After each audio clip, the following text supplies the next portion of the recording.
This is about pressuring the Caribbean to accept the sexual rights campaign. Letters have been written, try to get the Nigerian delegation to actually yield in matters of comprehensive sexuality education. The UN is for all countries, great and small. As such, it should not be used as a platform to advocate tendencies, ideologies, or ways of life that are at variance with its core principles and mandates. Many times we're cornered by other delegations seeking to impose a radical sexual agenda. We were confronted with a text that was replete with controversial issues, extremely divisive in nature. The Nigerian government was actually told by the Western countries that if they do not give in, that they will be denied foreign aid. Let me express serious concerns regarding UNFPA's attempt to discredit the government of Nauru and its permanent mission to the United Nations during these negotiations. UNFPA has tried to convince my country to change our positions on issues such as reproductive rights and comprehensive sexuality education.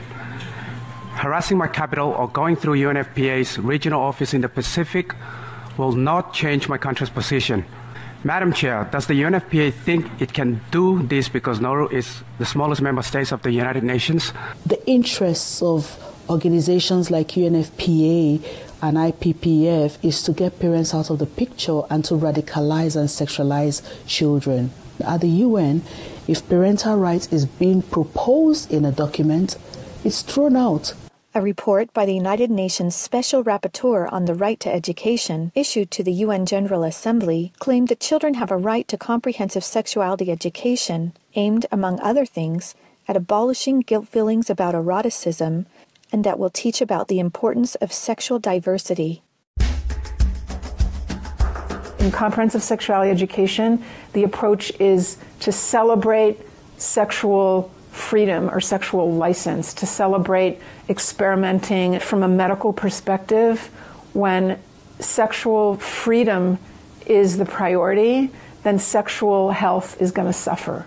You just can't have it both ways. If a sexual education program is teaching a child or leading a child towards multiple sexual relations, early introduction to sexual intercourse, it is, by the data, a public form of sexual abuse.